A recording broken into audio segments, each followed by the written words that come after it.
Good morning students. நம்ம last கிளாஸில் human evolution அப்படிங்கிற லெசன் ஹிஸ்ட்ரியில் செகண்ட் லெசன் பார்த்தோம். அதில் தமிழினி அப்படிங்கிற பெண்ணும், அதாவது 6ஆம் வகுப்பு மாணவியும் அவங்களுடைய பாட்டியும் ஒரு சயின்ஸ் சென்டருக்கு போகிறாங்க. அங்கே போயிட்டு ஒரு டைம் மிஷினை பார்க்குறாங்க. அதில் சில பட்டன்ஸ்லாம் இருக்குது.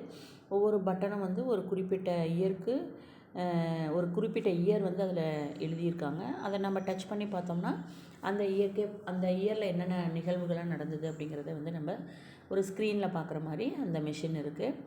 அதை ஆர்வத்தோடு போய் பார்க்குறாங்க. அப்போ அந்த ஒவ்வொரு இயருக்கும் பட்டன் இருக்குது இல்லையா, அந்த பட்டனை டச் பண்ணி ஒவ்வொரு இயருக்கும் போய் பார்க்குறாங்க. அதுபோல் 1950க்கு போகிறப்ப அந்த இயரில் மிதிவண்டி, ஒரு சிலர் மிதிவண்டி ஓட்டிகிட்ருக்காங்க. ரோட்டில் பார்த்தோம்னா ரொம்ப ரேராக தான் டிரான்ஸ்போர்ட் வசதியெல்லாம் இருக்குது, அதாவது பேருந்துகள்லாம் ஓடுது. அதுக்கப்புறம் 1850க்கு போகும் பொழுது அங்கே பேருந்தோ மிதிவண்டியோ ரோட்டில் எதுவுமே இல்லை. மாடுகள், மாட்டு வண்டி, அதுக்கப்புறம் கழுதைகள் பூட்டப்பட்ட வண்டி, இதுதான் தென்படுது. அதுக்கப்புறம் 8000 ஆண்டுகளுக்கு முன்னாடி போகும் பொழுது அங்கே மக்கள் பயிர் வளர்க்குறாங்க, கால்நடை வளர்க்குறாங்க. அதுக்கப்புறம் 18,000 ஆண்டுகளுக்கு முன்னாடி காட்சி இருக்கக்கூடிய ஒரு பட்டனை அழுத்தும் பொழுது அங்கே இருக்கக்கூடிய மனிதர்கள் குகையில் வாழ்ந்துட்டுருக்காங்க. கல்லினாலும் எலும்பினாலும் செய்த கருவிகளை வேட்டைக்கு பயன்படுத்துகிறாங்க. அவங்களுடைய வேட்டையாடிய காட்சியெல்லாம் அதில் தென்படுது. அதை பார்த்துட்டு அந்த பெண்ணை ரொம்ப பயந்துட்டா. அதனால் என்ன பண்ணுறாங்க, மறுபடியும் தற்காலத்துக்கே சேர்ந்துடுறாங்க. இதெல்லாம் நம்ம லாஸ்ட் கிளாஸில் பார்த்தோம். ஓகே, இன்றைக்கி நம்ம என்ன பார்க்க போகிறோம் அப்படின்னா, தமிழினிக்கும் கிராண்ட்மாக்கும் மறுபடியும் ஒரு கான்வர்சேஷன் தொடர்ந்து நடந்துகிட்டே இருக்குது. அதை பற்றி இதில் பார்க்கலாம். Grandma, will you tell me the story of evolution of humans? Tamizhini அவங்க பாட்டிகிட்ட கேட்குறாங்க, மனிதர்களுடைய பரிணாம வளர்ச்சி அடைந்த கதையை எனக்கு சொல்கிறீங்களா அப்படின்னு கேட்குறாங்க. அதுக்கு பாட்டி எஸ் சர்டன்லி, நிச்சயமாக நான் உங்களுக்கு சொல்கிறேன் அப்படின்னு சொல்லிட்டு சொல்கிறாங்க. அதுக்கு முன்னாடி நம்ம ஆந்த்ரோபாலஜி அப்படின்னா என்னன்னு பார்க்கலாம். Anthropology is a study of humans and evolutionary history. அதாவது மனிதர்களை பற்றியும் அவங்களுடைய பரிணாம வளர்ச்சியை பற்றியும் படிக்கக்கூடிய ஒரு படிப்புக்கு தான் பேர் என்ன அப்படின்னா மானுடவியல், ஆந்த்ரோபாலஜி அப்படின்னு பேர். The word anthropology is derived from 2 Greek words, anthropos meaning man or human and logos means thought or reason. அதாவது ஆந்த்ரோபாலஜி அப்படிங்கிற வேர்டு பார்த்தோம் அப்படின்னா, மானுடவியல் அப்படிங்கிற வார்த்தை 2 கிரேக்க வார்த்தையிலேருந்து பெறப்பட்டிருக்கு. ஆந்த்ரோபோஸ் அப்படின்னா மனிதன் அர்த்தம், லோகோஸ் அப்படின்னா பொருள், எண்ணங்கள் அல்லது காரணம் அப்படின்னு அர்த்தம். Anthropologists attempt by investigating the whole range of human development and behavior to achieve a total description of cultural and social phenomena. அதாவது மானுடவியல் ஆய்வாளர்கள் மனித குலத்தினுடைய வளர்ச்சி, அவங்களுடைய நடத்தை, இதை எல்லாத்தையும் ஆராய்ந்து மனிதனுடைய கலாச்சாரம், அவனுடைய சமூக நிகழ்வுகள் பற்றிய முழு விளக்கத்தையும் அடைவதற்கு இந்த ஆந்த்ரோபாலஜிஸ்ட் முயற்சி செய்கிறாங்க. அவன் எப்படி வாழ்ந்தான், அவனுடைய கலாச்சாரம் என்ன, கல்ச்சர் என்ன, அவனுடைய சமூக நிகழ்வுகள்லாம் எப்படி இருந்தது அப்படின்ட்டு அதை பற்றிய விளக்கத்தை அடைவதற்கு ட்ரை பண்ணிகிட்ருக்காங்க. இதுதான் ஆந்த்ரோபாலஜி அப்படின்னா இப்போ என்ன மீனிங், மனிதர்களையும் அவங்களுடைய பரிணாம வளர்ச்சியை பற்றி படிக்கக்கூடிய ஒரு ஸ்டடிக்கு தான் என்ன பேர், ஆந்த்ரோபாலஜி, மானுடவியல் அப்படின்னு பேர். சரி, இப்போ அந்த பொண்ணு என்ன கேட்குறாங்க, எனக்கு மனிதர்களுடைய பரிணாம வளர்ச்சியை பற்றி சொல்லுங்கள் அப்படின்னு சொல்கிறாங்க. Grandma, anthropologists have unearthed the footprints of humans in a country called Tanzania, which is in Eastern Africa. அதாவது கிழக்கு ஆப்பிரிக்காவில் இருக்கக்கூடிய தான்சானியா அப்படிங்கிற இடத்துல பார்த்தோம் அப்படின்னா ஒரு சில ஃபுட்பிரிண்ட்ஸில் கிடச்சிருக்கு. அதாவது காலடி தடங்கள். இப்போ நம்மலாம் மழை பெஞ்ச காலத்துலலாம் மழை பெஞ்சு ரோடெல்லாம் கொஞ்சம் சகதியாக கொஞ்சம் லைட்டாக ஈரமாக இருந்துச்சுன்னா நம்ம நடந்தோம்னா என்னாகும், நம்மளுடைய காலடி தடமெல்லாம் அப்படியே பதிஞ்சிருக்கும் இல்லையா, அதுபோல் ஃபுட்பிரிண்ட்ஸ்லாம் இந்த தான்சானியா அப்படிங்கிற இடத்துல கிடச்சிருக்கு. அந்த தான்சானியா எங்கே இருக்குது அப்படின்னா கிழக்கு ஆப்பிரிக்காவில் இருக்குது. அங்கே சில காலடி தடங்கள்லாம் கிடச்சிருக்கு. அந்த காலடி தடங்களில் வச்சு என்ன பண்ணுறாங்க, ஆராய்ச்சி பண்ணுறாங்க. They were found in rock beds submerged under the sand. அதாவது சாண்டுக்கு, மண்ணுக்கு கீழே என்ன கிடச்சிருக்கு, அந்த காலடி தடங்கள்லாம் வந்து கிடச்சிருக்கு. அந்த தடங்கள் வந்து மண்ணில் பதிஞ்சு போய் அந்த கல்லுக்கு அடியில் அது இப்போ வந்து நார்மலாக இருந்திருந்தால் இப்போ வந்து அழிஞ்சு போயிருக்கும். அந்த தடங்கள் வந்து பார்த்தோம் அப்படின்னா கல்லுக்கு அடியில் பதிஞ்சதுனால அது இன்னும் அந்த தடங்கள் வந்து மாறாமல் அப்படி மண்ணில் பதிஞ்சு இருக்குது. அதை வந்து கதிரியக்க கார்பன் பகுப்பாய்வு முறைக்கு உட்படுத்துகிறாங்க. Radio carbon dating was used to ascertain the period. அதாவது கதிரியக்க கார்பன் அப்படிங்கிற பகுப்பாய்வுக்கு உட்படுத்துகிறாங்க. கதிரியக்க கார்பன் அப்படின்னா என்னென்னா, இப்போ கார்பன் கலந்த பொருட்களுடைய வயதை கண்டுபிடிக்கக்கூடிய கதிரியக்க அளவை முறையை தான் வந்து கதிரியக்க கார்பன் அப்படின்னு சொல்கிறோம்.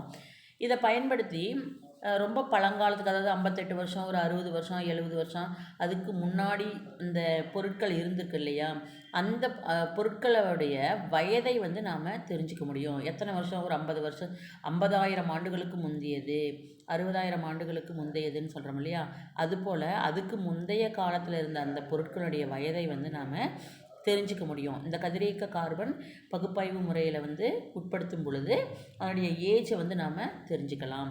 இதை வந்து யார் கண்டுபிடிச்சாங்க அப்படின்னா, சிகாகோ பல்கலைக்கழகத்தில் பேராசிரியராக இருந்த வில்லார்ட் ஃப்ராங்க் லிப்பி அப்படிங்கிறவராலும் அவருடைய உடன் பணியாளர்களாலும் 1949 வருஷம் இது வந்து கண்டுபிடிக்கப்பட்டது. இப்போ ஆர்கியாலஜிஸ்ட்லாம் இருக்காங்க இல்லையா, அகழாய்வு தொல்லியல் அகழாய்வு செய்யக்கூடிய அவங்களாம் வந்து பழங்கால பொருட்கள்லாம் வந்து கண்டுபிடிக்கிறாங்கல்ல, அந்த பழங்கால பொருட்களை வந்து கார்பன் முறையில் உட்படுத்தி, பகுப்பாய்வு முறையில் உட்படுத்தி அதனுடைய வயதை வந்து தெரிஞ்சுக்கலாம். அப்போ பழங்கால மக்கள் பயன்படுத்திய பொருட்கள் ஏதாவது கிடைச்சிது அப்படின்னா இந்த முறையில் பயன்படுத்தி அவங்க அதை வந்து எத்தனை ஆண்டுகளுக்கு முந்தைய பழமை வாய்ந்தது அப்படிங்கிறத பற்றி நாம் தெரிஞ்சுக்கலாம். அதுபோல் இந்த காலடி தடங்களை வந்து கதிரியக்க carbon பகுப்பாய்வுக்கு உட்படுத்துகிறாங்க. It was found out that the footprints of humans they had discovered were about 3.5 million years ago. அப்படி உட்படுத்தும் பொழுது அந்த காலடி தடங்கள் வந்து எத்தனை ஆண்டுகள் பழமையானது அப்படின்னா 3.5 மில்லியன் இயர்ஸ், அதாவது 3.5 மில்லியன் ஆண்டுகளுக்கு முன்னாடி இருந்த காலடி தடம் அப்படின்னு சொல்லிட்டு பகுப்பாய்வு செஞ்சுருக்காங்க. The living beings adapt themselves when there is sudden changes in nature.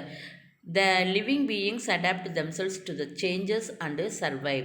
அதாவது இந்த 3.5 மில்லியன் ஆண்டுகளுக்கு பழமையானதுன்னு கண்டுபிடிச்சிருக்காங்க இல்லையா, இது வந்து இயற்கையில் ஏதோ ஒரு திடீர் மாற்றம் நிகழும்போது அந்த உயிரினங்கள் வந்து அந்த மாற்றத்துக்கு ஏற்ப தங்களை வந்து தகவமைத்து கொண்டு உயிர் பிழைக்கின்றன. இது மாதிரி மனிதர்களும் வந்து என்ன பண்ணியிருக்காங்க, பல மில்லியன் ஆண்டுகளாக தங்களை வந்து தகவமைத்து கொண்டு பரிணாம வளர்ச்சி அடைஞ்சிருக்காங்க அப்படின்ட்டு சொல்கிறாங்க. Humans have thus evolved over million of years adapting themselves to the changing times. மனிதர்களும் வந்து காலத்துக்கு ஏற்ப தங்களை வந்து தகவமைத்து கொண்டு இது போல தான் பரிணாம வளர்ச்சி அடைஞ்சிருக்காங்க. அதுக்கடுத்து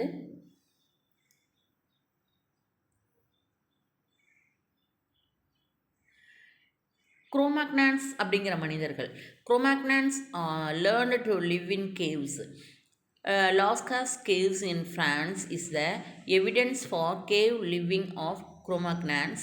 தே habitude to bury the dead.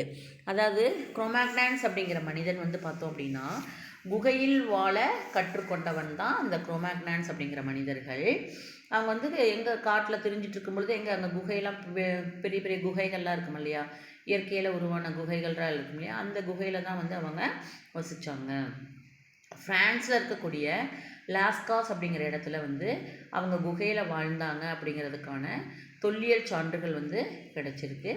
அது மட்டும் இல்லாமல் இவங்கக்கிட்ட ஒரு பழக்கம் இருந்தது. என்ன பழக்கம் அப்படின்னா, இறந்தவர்களை வந்து புதைக்கக்கூடிய பழக்கம் வந்து இவர்கள்கிட்ட இருந்தது.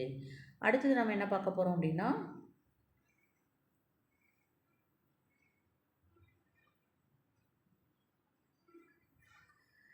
People and their habitat. அதாவது மனிதர்களும் அவர்களுடைய வாழ்விடங்களும். இப்போ ஆஸ்ட்ரோலோபித்திகஸ் நம்ம ஃபஸ்ட்டு கிளாஸில் சொன்னோம்.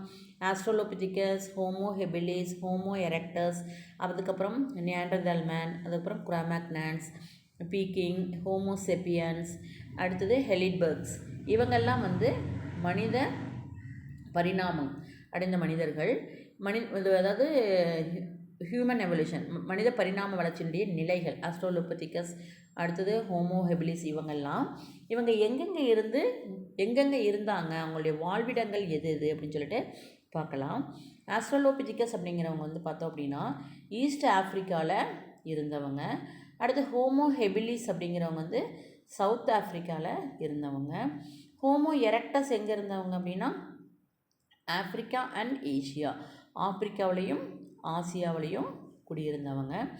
அதுக்கப்புறம் நியாண்டர்தால் அப்படிங்கிறவங்க பார்த்தோம் அப்படின்னா யுரேஷியானா யூரோப் அண்ட் ஏஷியா சேர்ந்தது தான் யுரேஷியா அப்படின்னு சொல்லுவாங்க. யுரேஷியாவில் வாழ்ந்தவர்கள் தான் யார் அப்படின்னா நியாண்டர்தால் மேன் அப்படிங்கிறவங்க. குரோமேக்னான்ஸ் வந்து ஃப்ரான்ஸில் இருந்தாங்க. இப்போ தான் நம்ம பார்த்தோம் குரோமேக்னான்ஸ் அப்படிங்கிறவங்க வந்து குகையில் வாழ்ந்தாங்க. ஃப்ரான்ஸில் வந்து லாஸ்காஸ் அப்படிங்கிற இடத்துல வந்து தொல்லியல் சான்றுகள் வந்து கிடச்சிருக்கு அப்படின்னு சொல்லி பார்த்தோம் இல்லையா. அப்போ குரோமேக்னான்ஸ் வந்து ஃப்ரான்ஸில் வாழ்ந்த மனிதர்கள். அதுக்கப்புறம் பீக்கிங் மனிதன் அப்படிங்கிறவன் வந்து சீனாவில் வாழ்ந்தவன். அதுக்கப்புறம் ஹோமோசாப்பியன்ஸ் வந்து ஆஃப்ரிக்கா மேனு. அதுக்கப்புறம் ஹைட்ரதால் மேன் வந்து ஹைடல்பர்க் அப்படிங்கிறவன் வந்து லண்டனில் வாழ்ந்தவங்க. இவங்கெல்லாம் வந்து பார்த்தோம் அப்படின்னா இவங்கெல்லாம் பீப்புள் அண்ட் தியர் ஹேபிட்டட், அதாவது மனிதர்களும்